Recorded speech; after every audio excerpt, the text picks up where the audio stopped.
tanong kanina, Kuya Jose, si JB na ba ang magpapanalo sa squad mo para sa Ultimate Battle? Ako malamang siya na nga eh. Binuhos niya na yung 100% enerhiya niya para dito. Kaya eto na, ipapakilala ko na sa inyo. Ang matinding pangbato ko para dito sa Ultimate Battle, The Laser Man, JB De La Cruz.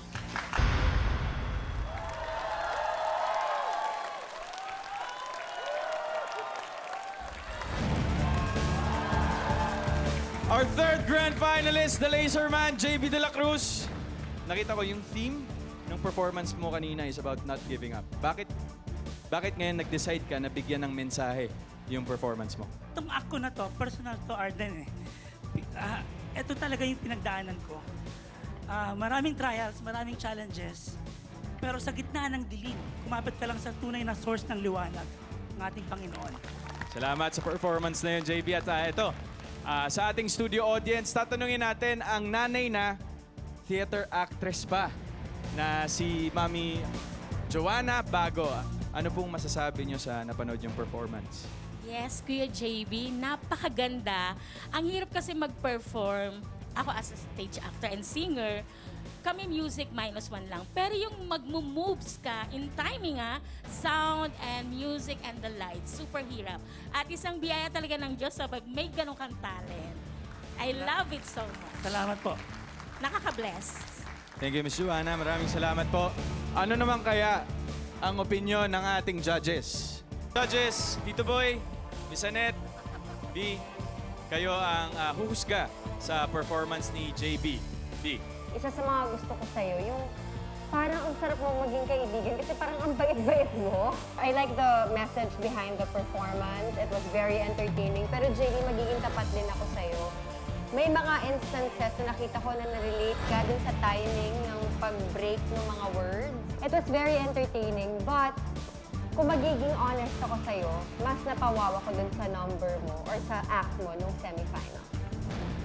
Yun lang. Thank you, B.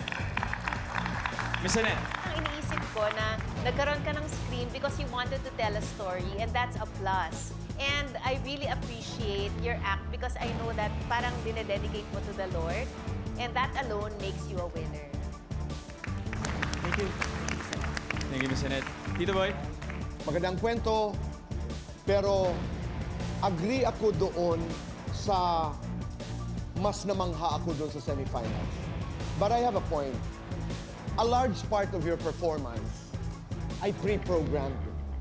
So, precision ang pinag-uusapan natin. Synchronization ang pinag-uusapan natin. And agree naman ako kay Annette na itong performance mo, I love the message. I mean, it is your story. You embraced your story. Maraming salamat, Tito Boy. JB, congratulations. Thank you. It is now time to vote. You have 10 seconds to vote. Kaya give your battle stars now.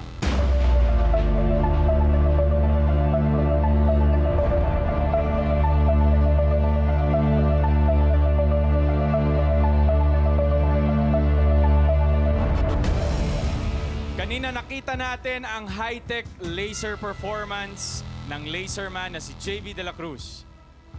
JB, ikaw ay binigyan ng studio audience ng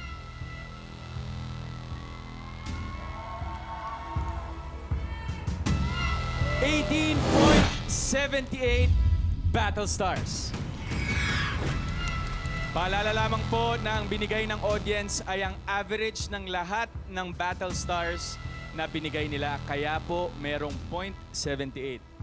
Pero hindi natin alam, baka sa decimal points pa magkatalo. Pero pasensya na, JB, hindi ko pa pwedeng sabihin kung ano ang total na nakuha mong battle stars until makapag-perform lahat ng grand finalists next week. Kaya ako rin, bitin na bitin.